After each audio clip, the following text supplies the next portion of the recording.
pois um pneu estava furado e que, em seguida, o carro teve uma pane elétrica e desligou. Mas a perícia constatou que o pneu foi furado quando o carro já estava parado e que, apesar dos tiros, ele funcionava normalmente. Por que então as portas estavam destravadas? E se o carro era blindado e continuava a funcionar, por que parou o veículo? Sombra mudaria sua versão para a polícia diversas vezes. Conversas entre Sérgio Sombra e seu amigo Klinger de Oliveira Souza aparecem nos grampos telefônicos. As conversas revelam o medo de seus nomes serem relacionados ao caso. O cara da Rede Bandeirantes tá me escrachando, meu chapa. Tá falando o quê? Tá falando que tudo que eu falei é mentira, que o carro tá pegando, que não destrava a porta, que eu sou o principal suspeito. Deixa eu te falar. Hoje, o que tá pegando contra você é esse negócio do carro. Nós temos que armar um esquema aí. Por quê? Porque as empresas de blindagem, junto com as empresas, junto com a Mitsubishi, por razões óbvias de mercado, se juntaram para dizer que isso está mentindo, porque o câmbio está funcionando, a perícia mostrou que o câmbio está funcionando, entendeu? Chama o Gilberto aí. Alô? Fala com o Gilberto aí, tem que armar alguma coisa, meu chapa. Não, cara, calma. Eu tô indo pra aí pra gente conversar sobre isso. Cara, eu tô calmo, eu quero que as coisas sejam resolvidas, eu tô calmo. Então tô indo pra aí, tá? Tô indo pra aí, tchau. Ailton Alves Feitosa, o outro preso que foi levado de helicóptero do presídio, disse em depoimento que Dionísio havia sido resgatado para cumprir a tarefa de queima de arquivo de um peixe grande e que um amigo de Celso seria o responsável por atrair o prefeito para uma armadilha. Para o Ministério Público, Feitosa ainda afirmou que uma pessoa importante ligada à Prefeitura de Santo André havia se reunido com eles naquele endereço. Sérgio Gomes da Silva, o Sombra, era o braço direito de Celso Daniel na Prefeitura de Santo André.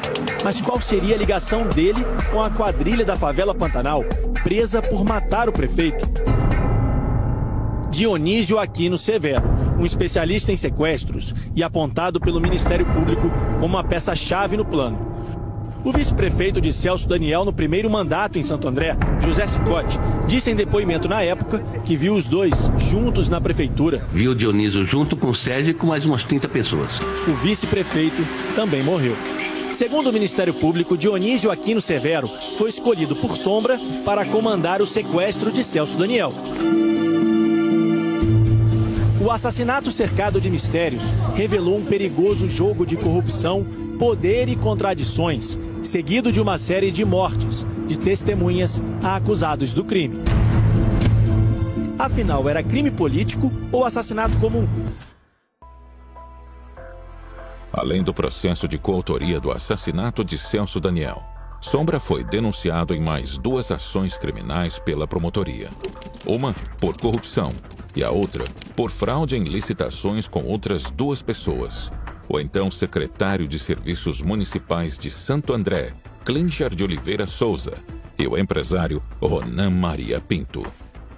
Ronan era sócio de empresas de ônibus, construção civil e coleta de lixo na região, responsável por 40 dos 123 contratos de transporte público de Santo André e dono de 17 empresas do setor em 2002. A quadrilha de Sombra, Klinger e Ronan era conhecida como os Três Mosqueteiros. Segundo o Ministério Público, eles estavam desviando dinheiro em um esquema ilegal com a prefeitura da cidade. O dinheiro seria destinado a campanhas eleitorais, mas também fizeram o trio enriquecer rapidamente. A quadrilha fraudava licitações e cobrava propina de empresários da região.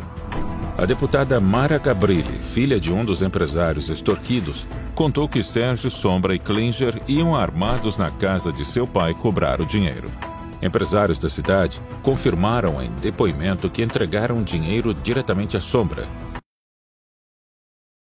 Quai, seu app de vídeos curtos.